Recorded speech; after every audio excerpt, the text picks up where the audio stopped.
નમસ્કાર બાળ મિત્રો, બાલસભાના નવા એપિસોડ માટે રેડી? તો ચાલો આજની નવી વાર્તા. એક હતા દાદીમા. દાદીમાને તો છે ને વાર્તા કરવાનો એટલો શોખ, મારી જેમ એને વાર્તા કરવાની બહુ મજા આવે. બધા છોકરાને ભેગા કરે અને વાર્તા કરે રોજ.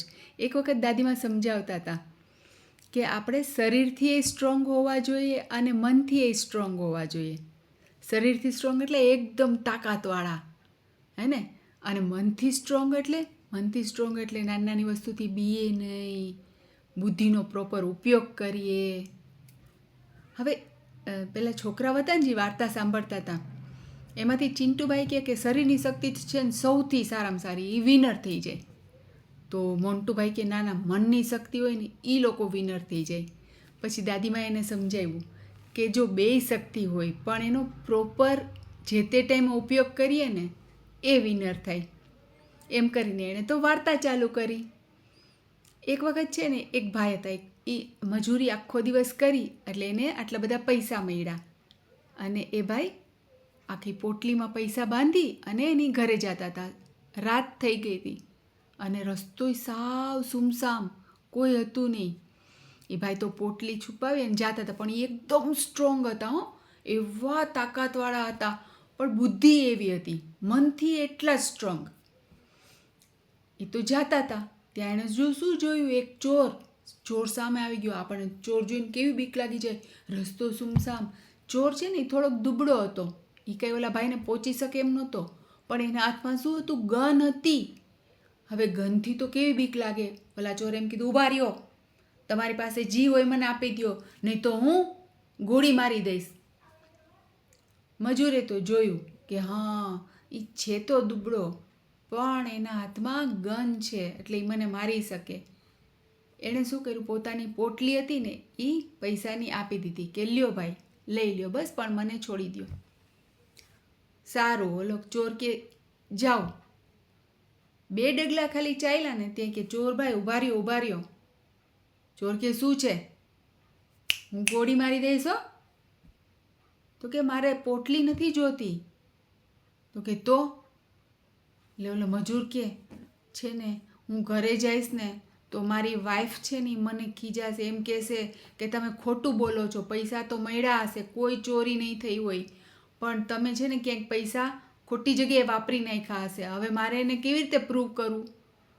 તો ચોર કે એ કેવી રીતે પ્રૂવ થશે? તો ઓલાએ શું કર્યું, મજૂરે પોતાની ટોપી કાઢી.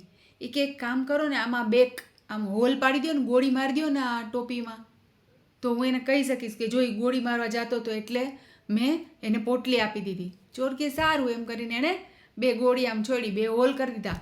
એ કે જા. મજૂર તો સેજ 1-2 ડગલા ચાલ્યો. એ ભાઈ ઊભા રહેશો? બોલો ચોર કે હવે શું છે? તો કે તમને ખબર છે મારા વાઈફ તો માની જશે, પણ મારો પાડોશી છે ને એ એવો ચીકણો છે ને, એ મારા વાઈફને ગમે એમ કરીને સમજાવશે, કન્વિન્સ કરાવે જ પાર કરશે કે આ ખોટું બોલે છે. ચોર કે હવે શું કરું? તો કે એક કામ કરો, એમ કરીને એણે શું કર્યું, ઉપર એણે સાલ ઓઢી હતી ને એ કાઢી. એ કે એક કામ કરો, આમાંય 2 કાણા પાડી દો ને આ સાલમાંય, એટલે હું એને કહી શકું કે જો પહેલાં એણે આમ ગોળી મારી, પછી એણે માથા ઉપર ગોળી મારી, હું નિશાન ચૂકવીને ભાગ્યો. ઓલો કે સારું, એમ કરીને એણે 2 ગોળી સાલમાંય મારી દીધી. સાલમાંય 2 મોટા મોટા હોલ થઈ ગયા. ચોર કે હવે જઈશ? આ ભાઈ તો સેજ 2 ડગલા ચાલ્યા ને એ કે ચોરભાઈ હવે છેલ્લી રિક્વેસ્ટ છે. ચોર કે શું છે? તો કે પાડોશીને મનાવી લઈશ, પણ ઓલા ગામના ચોર એ બધા બેઠા હોય ને, આટલા બધા વડીલો, એ નહીં માને મારી વાત. એને એમ જ થશે કે હું આટલો તાકાતવાળો એક ચોરને ન પહોંચી શક્યો. એક કામ કરો ને, એમ કરીને એણે શું કર્યું, 2 બૂટ કાઢ્યા પોતાના. આમાં તમે 2 બૂટમાં 2 ગોળી મારી દો ને, એટલે હું એમ કહીશ કે પહેલાં એણે પગમાં ગોળી મારી, હું ભાગવા જતો તો હું બચી ગયો, પછી આમ ઓલો કે હવે વાર્તા કરમાં લાવ બૂટમાં મારી દો, એમ કરીને એણે બૂટમાં મારી. પછી આ બીજા બૂટમાં. ચોર કે ગાંડો છો, કેટલીક ગોળીઓ મરાવીશ, આ મારી બંદૂકમાં ગોળી જ બધી પતી ગઈ.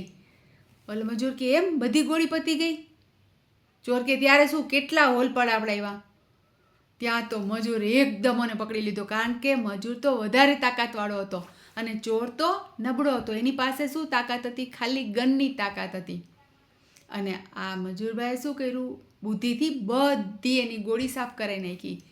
ચોરને કે લાવ મારી પોટલી. ચોરને ખબર હતી કે બોલો એકદમ ખૂબ શક્તિવાળો છે, એને મારી શકશે, એટલે એણે તો પોટલી આપી અને એકદમ ભાગીને જતો જ રહ્યો. અને આ ભાઈ તો શું કર્યું? પોતાની મજદૂરીના જે પણ પૈસા હતા એ લઈને ખુશી ખુશી એની ઘરે જતો રહ્યો. પછી દાદીમાએ સમજાવ્યું કે જોયું, મજૂર પાસે શું હતું? બેય વસ્તુ હતી. તાકાત હતી, શારીરિક તાકાત હતી અને મનથી બુદ્ધિ એકદમ સ્ટ્રોંગ હતી. પણ એને ખબર હતી કે જો પહેલાં હું મારી શરીરની તાકાતનો ઉપયોગ કરવા જઈશ તો શું થશે? ઓલો ગોળી મારી દેશે. તો એણે શું કર્યું? પહેલાં ઉપયોગ કોનો કર્યો? બુદ્ધિનો ઉપયોગ કર્યો અને પછી એની શરીરનો ઉપયોગ કર્યો, બળનો. અને એ પોતાની વસ્તુને બચાવી શક્યો. બધાય છોકરાઓને ખૂબ મજા આવી અને એણે કીધું કે સાચી વાત છે દાદી, હવે અમે બેય ઉપયોગ એવી રીતે કરશું પ્રોપરલી કે જ્યાં જેની જરૂર પડે ત્યાં એનો ઉપયોગ કરવાનો, ખોટી જગ્યાએ નહીં.